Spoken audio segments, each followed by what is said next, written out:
안녕하세요. 저는 30대 중반에 접어든 아직은 살 날이 더 많이 남아있는 여성입니다.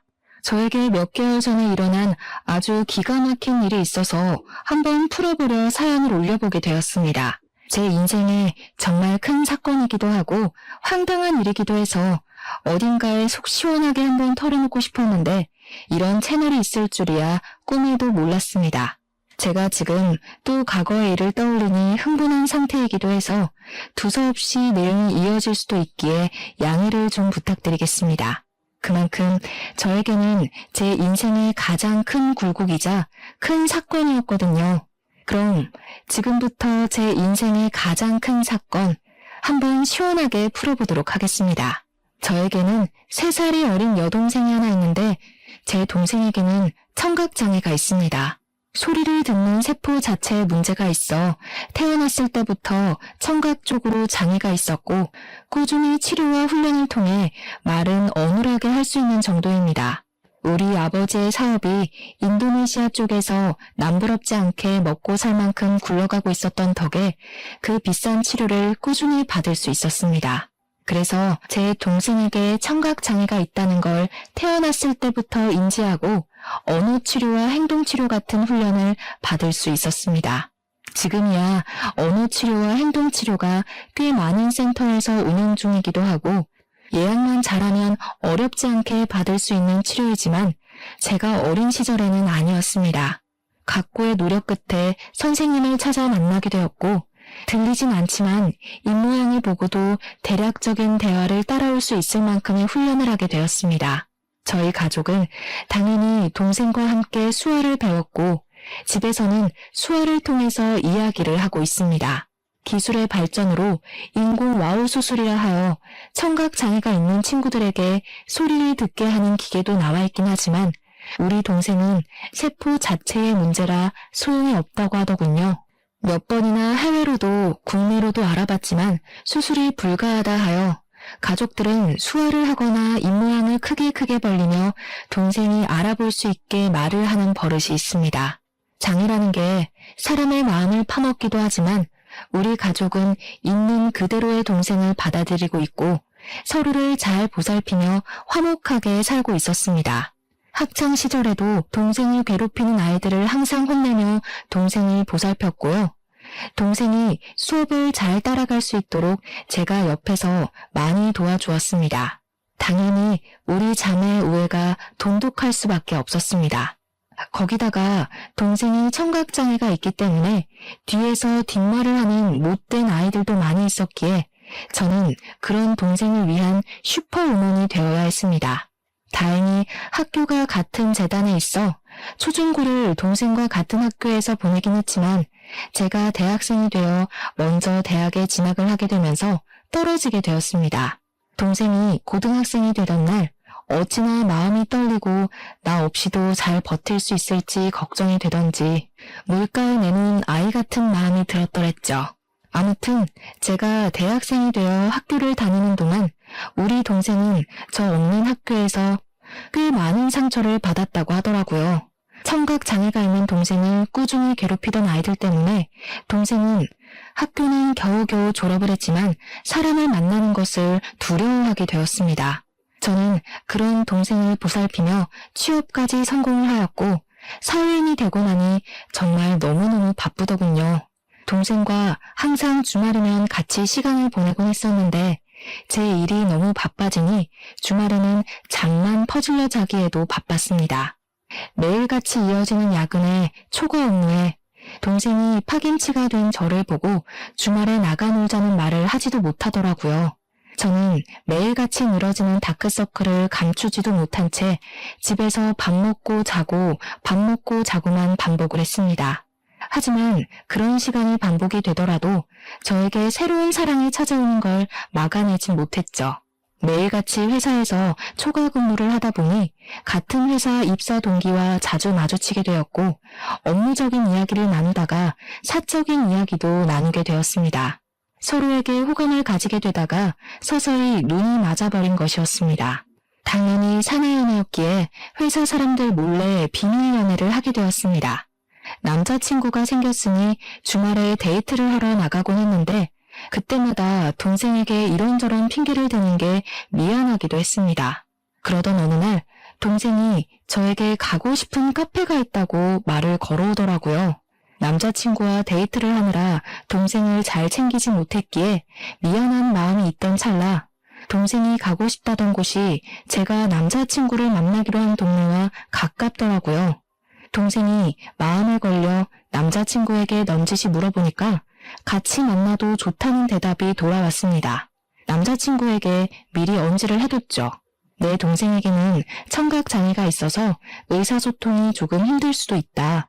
하지만 입모양을 천천히 보여주면 말은 통한다고요. 제 남자친구는 제 동생에게 청각장애가 있다는 걸 몰랐던 터라 조금 놀라기는 했습니다만 자기가 노력해서 의사소통을 해보겠다고 하더라고요.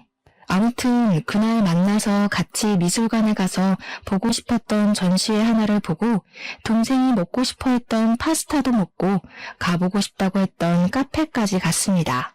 제 동생이 청각장애로 인해서 새로운 사람 만나는 걸 별로 좋아하지도 않고 소극적인 성격인데도 이상하게 제 남자친구랑은 잘 어울리더라고요. 둘이 취향이 비슷한 건지 짝짝꿍도 잘 맞아서 저 없이도 손짓 발짓 해가면서 대화도 하고 하더라고요. 제 남자친구가 저에게 부탁하지 않고 스스로 대화하려고 노력하는 모습을 보고 조금 달리 보이기 시작했습니다. 그 이후로 동생이 가끔 형부 만날 때 나도 껴주면 안 돼? 하고 물어봤는데 저는 솔직히 좀 마음이 그렇더라고요. 제 남자친구가 불편할지도 모르는 일이고 그래서 남자친구에게 먼저 양해를 구하며 물어보니까 자기는 정말 좋다고 같이 보자고 하더라고요. 그러더니 무슨 동네에 봉사 동호회 같은 데에 가입까지 해서는 수어를 배우기 시작했습니다. 저도 모르고 있다가 무슨 유튜브 같은 걸 보고 있길래 뭘 보나 했더니 수어 동작을 배우는 영상이더라고요. 저랑 동생이랑 수어로 대화를 하는 게 멋있어 보였다면서 자기도 그렇게 대화를 나눠보고 싶다고 하더라고요. 그 뒤로 제 남자친구는 정말 각고의 노력을 했고 어설프게 수어를 하며 동생과 대화를 시작했습니다. 제 동생 또한 그런 남자친구의 행동에 감동을 받았는지 둘이 둘도 없는 친구가 되었습니다. 저를 빼놓고 수어로 비밀 대화를 나누는 지경까지 이르렀고 저와 남자친구가 휴가를 맞춰서 여행이라도 가면 둘이 거기서 영상통화를 하며 대화를 하더라고요. 저랑 싸우기라도 한 말이면 영상통화를 켜놓고 이르기까지 하더라니까요. 동생도 제 남자친구 덕분에 집 밖에서 간간히 산책도 나가게 되고 새로운 사람을 만나는 데엔 당연히 주저함이 있긴 하지만 그래도 노력을 해보려고 하더라고요. 혼자 산책 나가는 건 정말 싫어했거든요. 뒤에서 자전거나 오토바이 소리를 못 들어서 위험할 뻔했던 적도 있었고 개가 짖으면서 달려드는데 그걸 몰라서 동네 떠돌이개한테 물린 적도 있었거든요. 제 동생이 또 사람들에게 받은 상처들도 있었고요. 예를 들면 입모양만 봐도 대강 무슨 말을 하는지 다 알 수 있는데 청각장애가 있다고 하니 앞에서 무시하는 말을 하고 그런 거죠. 얼굴은 예쁘장하게 생겨서 귀머거리냐고 불쌍하다고 하는 말들이요. 동생이 입모양으로 다 알아볼 수 있으니 자연스럽게 의기소침해지고 소극적인 사람으로 변해버린 거죠. 하지만 제 남자친구가 편견 없이 대해주고 자기를 위해서 수학까지 배우는 노력을 했으니 얼마나 신이 났겠습니까? 거기다가 우리 가족들은 영상통화를 해볼 생각을 하지 않았었는데 남자친구가 나서서 하니까 뭔가 보기가 좋더라고요. 저도 진짜 고마운 마음이 엄청 많이 들었고요. 남자친구가 영업부 특성상 출장이 꽤 많았는데 그럴 때마다 우리 가족 선물도 챙겨오고 했습니다. 동생을 위해서 따로 준비한 선물들을 보면서 어떻게 이 남자를 싫어할 수 있을까 진짜 진국이다 싶었던 거죠. 그렇게 인연을 만나고 나니까 동생이 저에게 넌지시 찔러보더라고요. 언니는 결혼 생각 없어? 이러면서요. 뭐 인연을 만나긴 했지만 제 나이가 30도 되지 않았을 때라 결혼은 벌써 생각하고 싶지 않다고 딱 잘랐죠. 동생이 저한테 약간 정색을 하면서 언니도 내년이면 30이다. 형부는 언니보다 나이도 더 많지 않냐? 하면서 이야기를 하더라고요. 결혼에 대해 진지하게 생각을 좀 해보라며 이야기를 하니까 진짜 그럴 나이가 됐나 싶기도 하고 말이죠. 그 뒤로도 몇 번이나 저에게 결혼 타령을 하니까 진짜 결혼을 해라나? 이 사람이랑 하는 게 맞나? 하는 생각으로 넘어가게 되었습니다.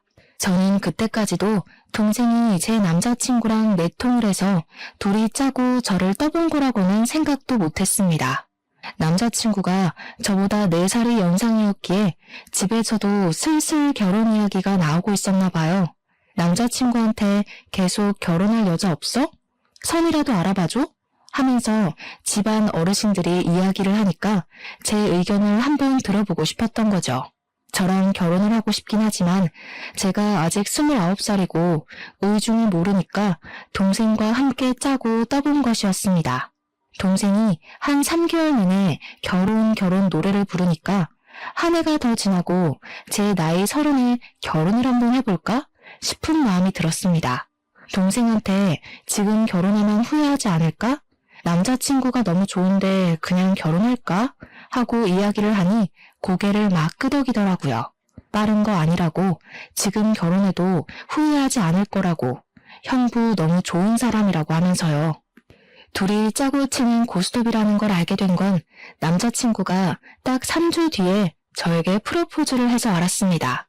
동생이 저에게 어떤 프로포즈를 받으면 감동받을 것 같냐, 뭐 이런 걸 물어봤었거든요.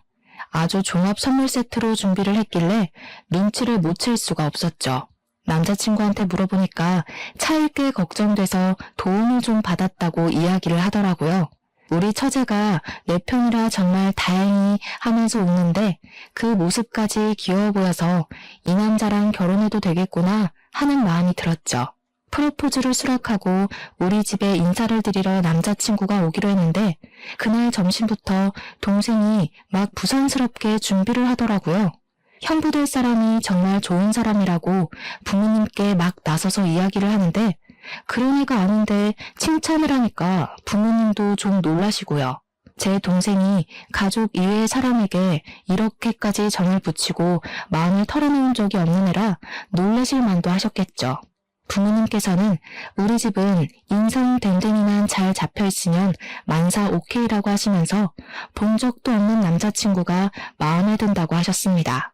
또 제 남자친구가 넉살이 워낙 좋은 사람이라 오자마자 큰절부터 올리고 밥도 고봉밥으로 2그릇이나 먹었습니다. 대화하는 내내 분위기를 얼마나 익살스럽게 잘 이끌고 가던지 저희 부모님도 푹 빠지셨죠. 거기다가 저희 아버지와 술을 한잔하는데 둘이 죽이 너무 잘 맞는 거예요.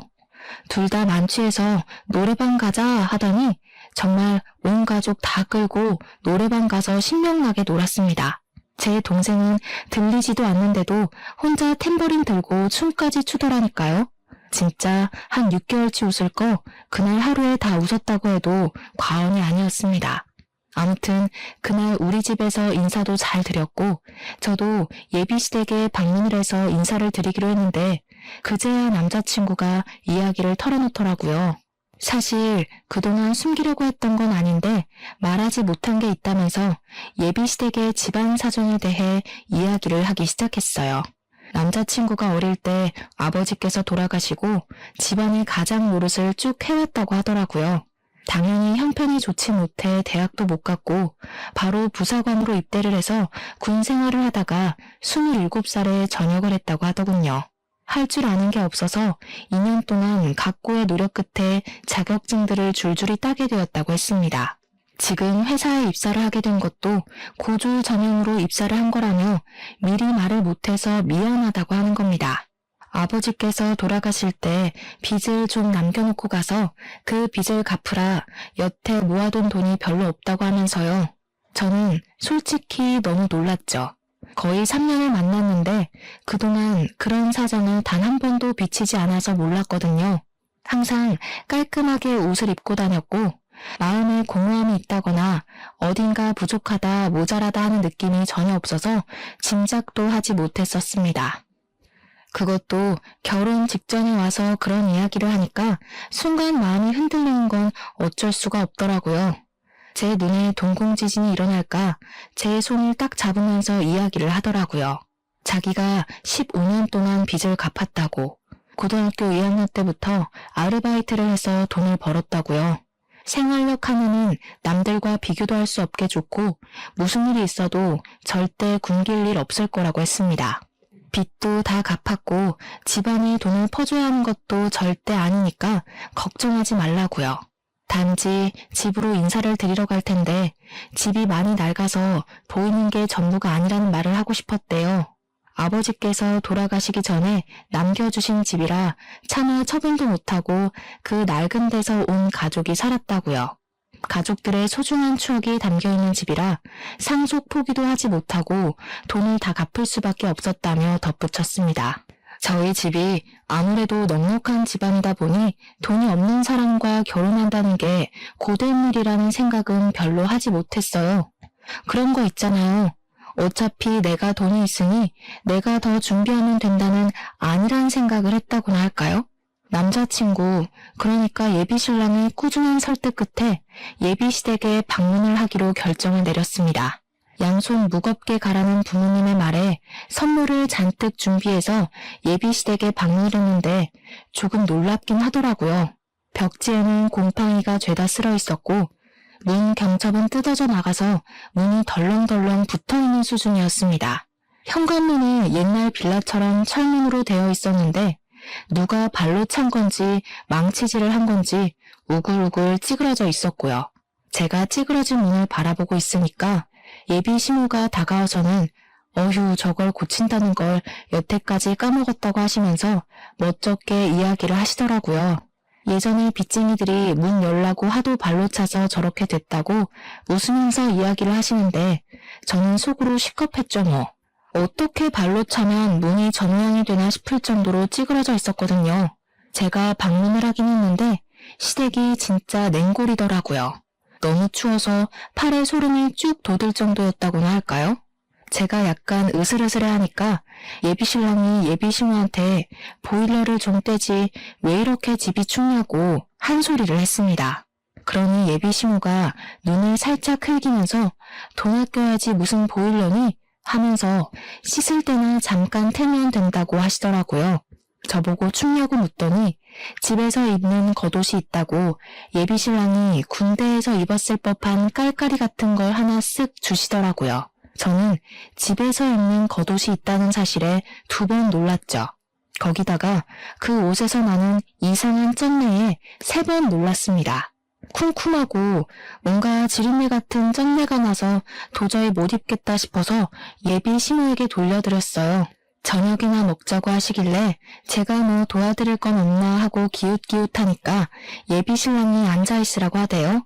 그 말에 예비 시모가 저한테 부잣집 아가씨라던데 그 손으로 뭘 하겠냐고 가만히 있는 게 돕는 거라고 하시더라고요. 그 말을 듣는데 약간 기분이 쎄한 것이 저를 별로 마음에 안 들어 하시나 싶기도 했습니다. 저녁밥이라고 대충 상을 차려주셨는데 물론 저희 집과는 가정환경 자체가 차이가 나니까 그럴 수 있다 생각은 하면서도 영 기분이 별로인 거예요.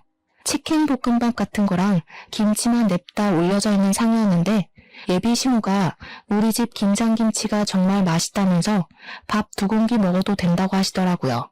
제가 밥을 젓가락으로 뒤적거리다가 이거 치킨이에요? 하고 물어봤더니 예비 시모 하는 말이 어제 치킨 시켜 먹고 남은 걸로 볶았다고 하시더군요. 음식 남기는 거 벌 받는 거라면서 환경 보호해야 된다고 덧붙이시는데 제 얼굴이 다 빨개지더라고요. 물론 제가 상다리 부러질 만큼의 식사를 기대한 건 아니지만 남은 치킨으로 만든 볶음밥에 김장김치 덜렁 있는 건 아무리 생각해도 아니잖아요. 제 표정이 점점 굳으니까 예비신랑이 안절부절하는데 저는 그러면 제가 사온 고기라도 구워주실 줄 알았거든요. 근데 그 고기는 나중에 우리 딸 오면 구워 먹어야지 하면서 냉장실로 직행하더라고요. 도저히 입맛이 없어서 밥 한 술 뜨지도 않고 수저를 탁 내려놨습니다. 그러니 그제야 예비신랑이 예비시모한테 화를 내더라고요. 아니 엄마, 내가 어제 준비 좀 잘해달라고 10만 원 드렸잖아요.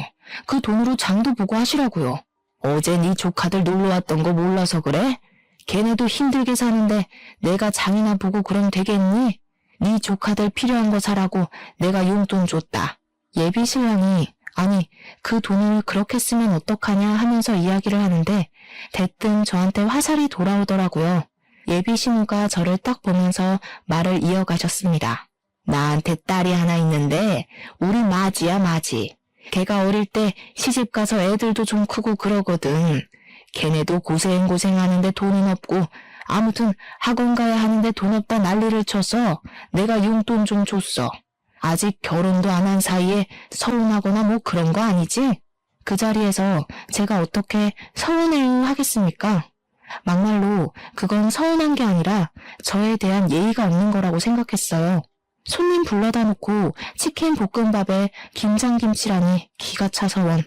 제가 그냥 아무 소리 안 하고 가만히 있으니까 예비 신우도 좀 민망했는지 그래 뭐 아가씨 돈도 아닌데 하고 넘어가시더라고요. 그 말에 기가 막혀서 표정만 더 굳어버렸습니다. 그렇게 찜찜한 자리를 뒤로하고 나왔는데 고민이 엄청나게 되더라고요. 우리 집에서는 이만한 남자 없다, 빨리 결혼해라 하는데 시댁 분위기는 세상에서 가장 구질구질한 느낌이고 그런데 또 한편으로는 결혼해서 시댁 식구들 만나봐야 1년에 몇 번이나 보겠나 싶기도 하고 그래서 결혼 준비를 시작하게 되었습니다.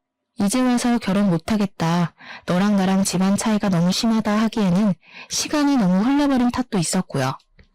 결혼을 하기로 하고 청첩장도 다 찍고 집을 구하러 다니는데 신혼부부 전세자금 대출 이자율이 생각보다 너무 높았습니다. 예비 신랑이나 저나 둘 다 기본소득 이상으로 벌고 있어서 그런지 혜택 받을 수 있는 게 거의 없었습니다. 거기다가 아버지 사업체까지 있으니 더 그런 거예요. 결국 제가 골머리를 썩으니까 아버지께서 눈치를 채시고 먼저 말을 해주셨습니다. 사실 제가 동생에게만 슬쩍 이야기를 했는데 동생이 아버지께 이야기를 했더라고요. 언니가 집 때문에 고민이 많아 보인다고요. 아버지께서 저한테 집을 해주시겠다고 그러니 너무 대출받는 거에 신경 쓰지 말라고 해주셨습니다. 저야 너무나도 감사했죠. 제일 중요한 집 문제가 해결되고 나니까 알턴 일을 뺀 기분이었습니다. 집 대출만 안 받아도 솔직히 한 달 생활비에서 엄청난 차이를 보이니까요. 그렇게 모든 준비가 끝나고 결혼식 날이 왔는데 저는 신부 대기실에 내내 있느라 동생에게 무슨 일이 생겼는지 알 수가 없었죠. 근데 신부 대기실에 찾아온 동생의 낯빛이 너무 안 좋더라고요. 그래서 무슨 일 있었냐고 물어보니까 동생이 고개를 절레절레 젓더라고요. 근데 이 언니들의 감이라는 게 있으니까 동생에게 뭔가 있는데 숨기고 있다는 느낌을 세게 받았습니다. 저한테 결혼식 잘하라고 수어로 말을 하길래 저도 알겠다고 대답을 하고 있는데 신우가 신부 대기실에 들어오더라고요. 저희 자매가 수화로 이야기를 하고 있으니까 갑자기 어머 하더니 옳게 지금 동생 장에 있는 거 티내는 거야? 하더라고요. 순간 내가 무슨 말을 들은 건지 싶어서 신우한테 지금 뭐라고 했냐고 되물었더니 인상을 팍팍 쓰더라고요. 우리 동생이 그 찰나에 어깨를 움츠리는 걸 보고 이 망할 신우가 내 동생한테 뭔 짓을 했나 싶었습니다. 제가 빤히 신우 얼굴을 보고 있으니까 신우가 하는 말이 결혼식 입구 앞에서 사돈어른이랑 사돈처녀가 수화로 대화를 하더라고 하면서 운을 뗐어요. 그런데 자기 쪽 친척이 신분의 집안에 벙어리가 있냐고 물어봤다면서 그래서 벙어리가 아니라 기모걸이라고 했다고 이야기를 하는 겁니다. 순간 심장이 벌렁벌렁하면서 화가 엄청나게 나더라고요. 근데 신우가 거기서 멈추지 않고 선을 넘더라고요. 자기네 친척이 그런 거 다 유전병 아니냐고 물어봤다면서 동생이 장손인데 하자 있는 집에 장가 보내는 거 아니냐고 난리를 쳐서 자기가 곤란했다고 하더라고요. 우리 동생이 아무리 못 듣는다고 해도 눈치라는 게 빤히 있는데 입모양만 보고 대충 무슨 이야기인지 알아차린 것 같더라고요. 고개를 푹 숙이고 훌쩍거리는데 그 상황에서 열이 안 받을 언니가 어디 있겠습니까? 웨딩드레스를 입고 있다는 것도 까먹고 벌떡 일어나서 신우 머리채를 확 잡아버렸죠. 그러니까 도우미로 와주신 이모님이며 옆에 있던 제 친구들이며 놀래서 저랑 신우를 막 말리고 뜯어놨습니다. 제가 씩씩거리면서 머리가 다 헝클어진 신우를 향해 소리를 질렀습니다. 지금 그게 내 앞에서 할 말이에요? 유전병이 어쩌고 어째? 지금 말 다 했어? 결혼식장에 와서 축하해주기 바쁠 텐데 별 걱정을 다 하네 진짜. 나 기분 나빠서 결혼식 못하겠으니까 당장 가서 결혼식 취소됐다고 해요. 그러니 신우가 화들짝 놀라서 아니 뭐 그렇게까지 말을 하고 그러냐고 제 동생한테 내가 미안해 하는 거예요. 그 형식적인 사과에 화가 나서 지금 신우가 한 짓을 생각해보라고 내가 이 결혼식을 내 발로 들어가게 생겼냐고 하면서 소리를 질렀죠. 제가 신우 머리채를 잡았다는 게 신랑 귀에도 들어갔는지 신랑이 막 뛰어들어오면서 무슨 일이야? 왜 그래? 하더라고요. 도저히 분이 풀리지가 않아서 너네 친척들이며 너네 누나며 할 것 없이 내 동생 보고 기너거리니 벙어리니 유전병이니 정신 나간 소리 하더라 했습니다.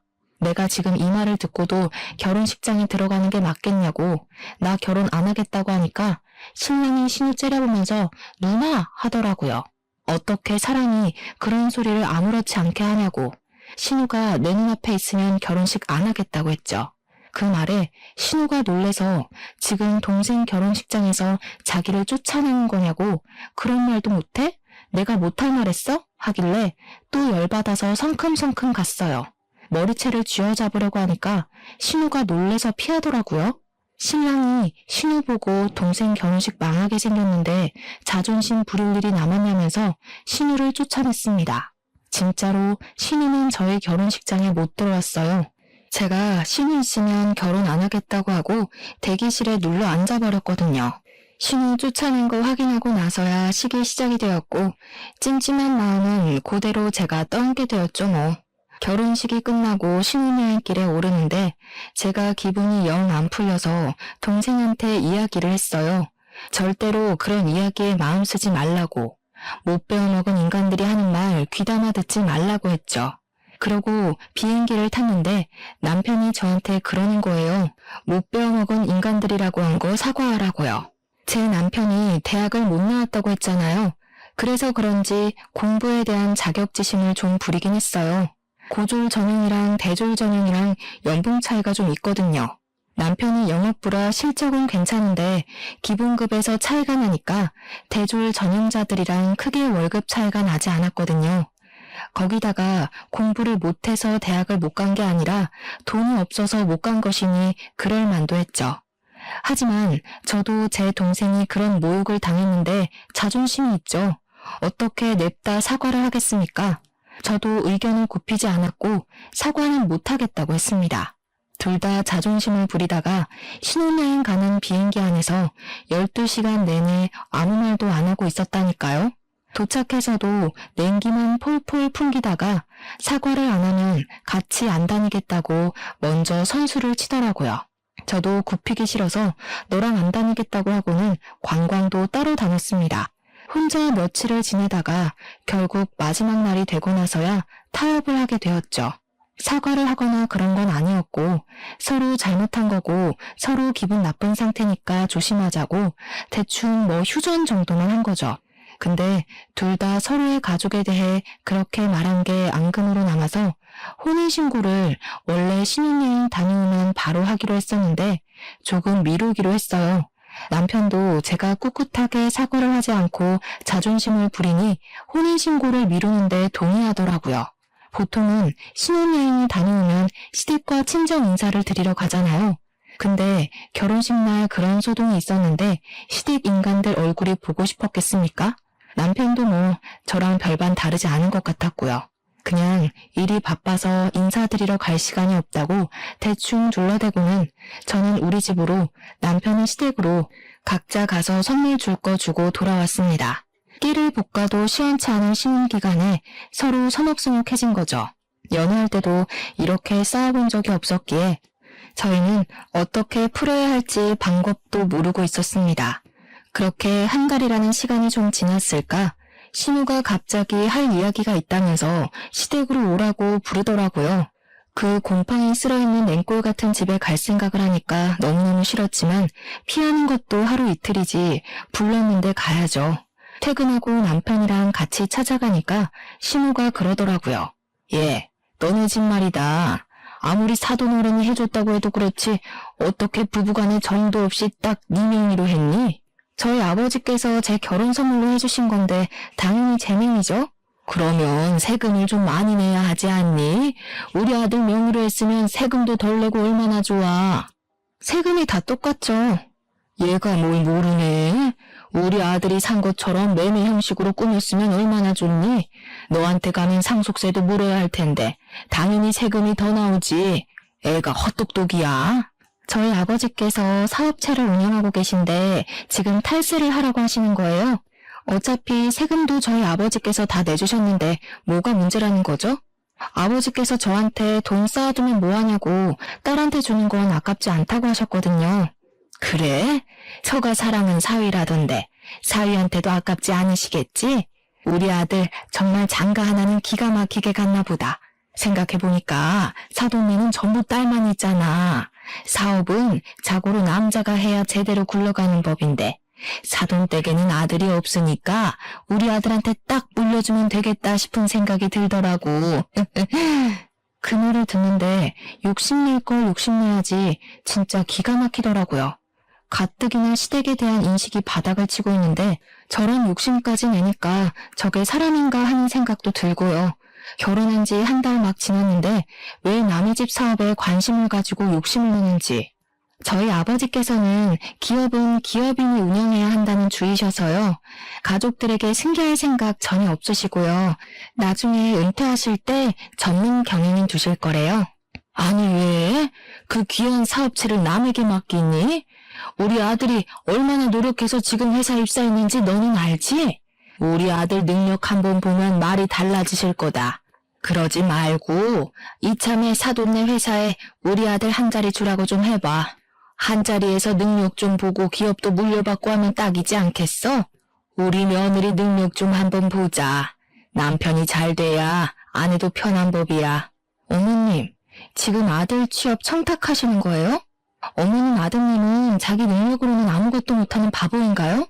지금 다니는 회사도 열심히 노력해서 취업한 거 알아요. 충분히 자부심 느끼면서 사는 것 같던데 왜 그러세요? 우리 아버지 회사에 굳이 취직 안 해도 이 사람 잘하고 있는데 그런 말씀으로 취업 청탁하시면 어머님 아들만 바보 만드는 거예요.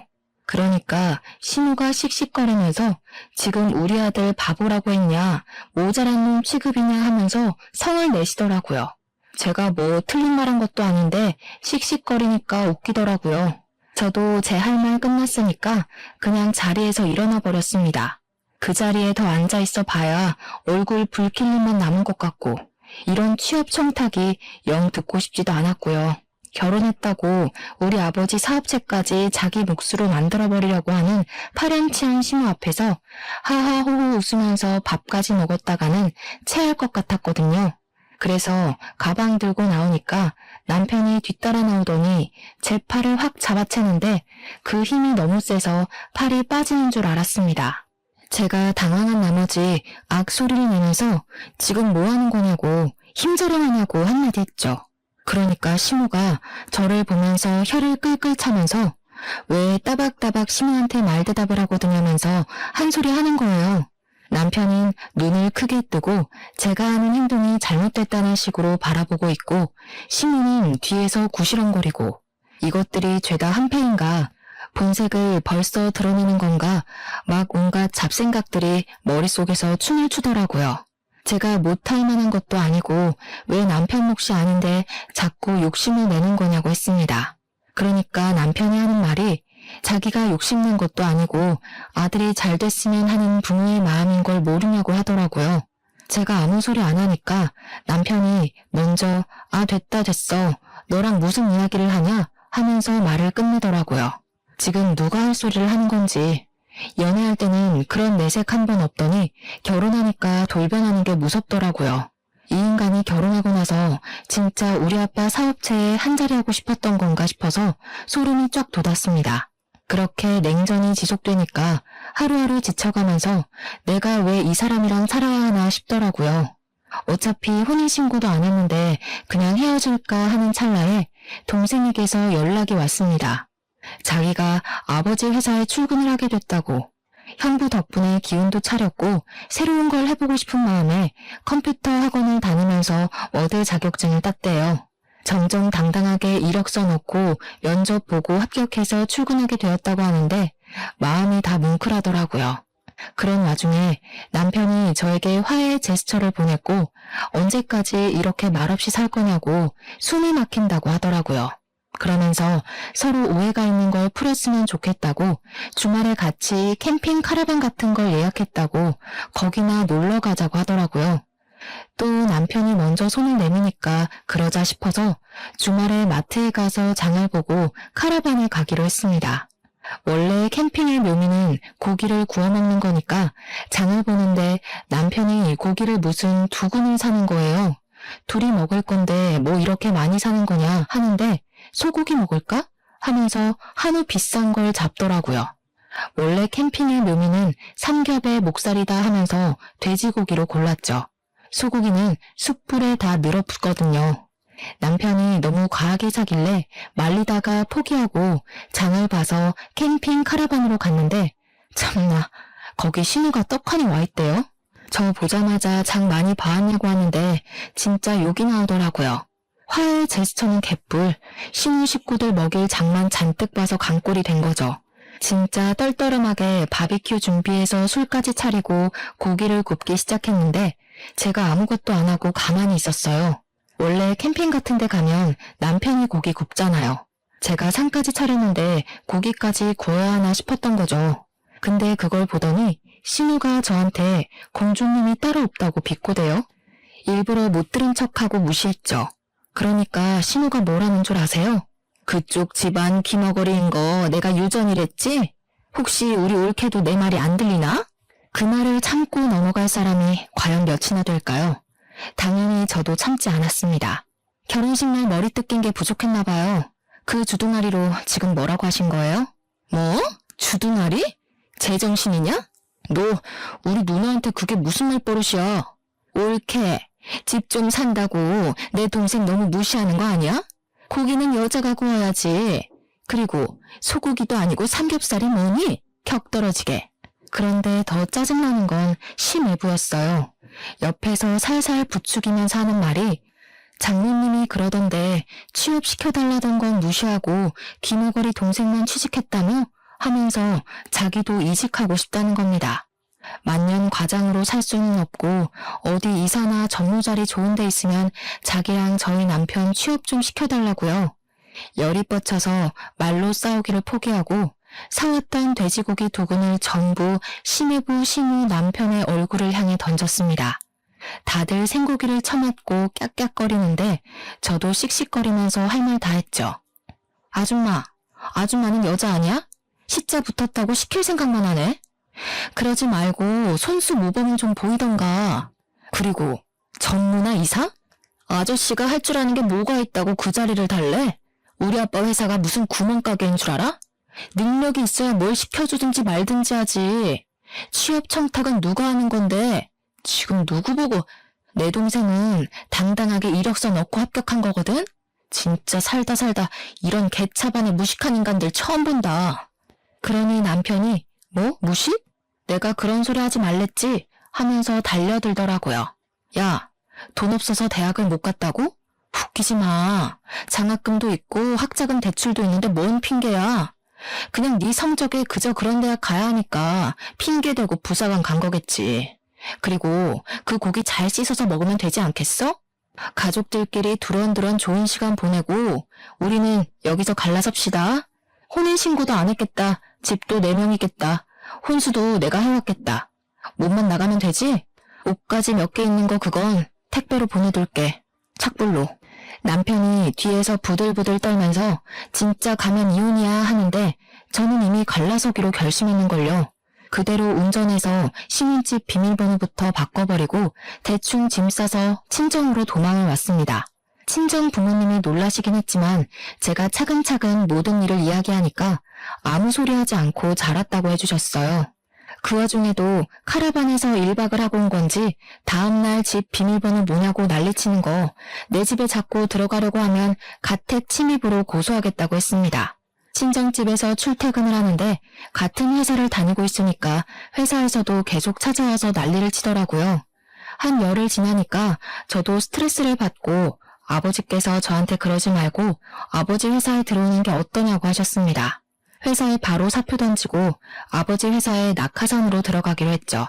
사표 내고 오전 중에 신혼집 가서 남편 물건 택배로 보내고 나왔는데 오후에 퇴근하고 나서 또 비밀번호 타령하길래 바로 경찰 불렀습니다. 혼인신고도 안 했으니까 가택 침입으로 조사를 받게 됐고 그제야 제가 물을 마음이 없다는 걸 알았는지 갑자기 잘못했다고 하대요. 소 잃고 외양간 고치는 것도 아니고 저는 이미 결심이 섰기 때문에 싹 무시했습니다. 며칠이 더 지나자 이번에는 시모가 재산 분할을 해달라고 연락이 온 거예요. 어디서 뭘 찾아본 건지 재산 분할은 귀책 배우자 상관없이 하는 거라고 당당하게 말하길래 저도 이야기해줬죠. 변호사한테 물어보라고. 고작 5달 살았는데 무슨 재산 분할을 해주냐고요. 거기다가 아직 혼인신고도 안 했는데 재산 분할할 대상도 아니라고 하니까 시모도 변호사한테 물어봤나 봐요.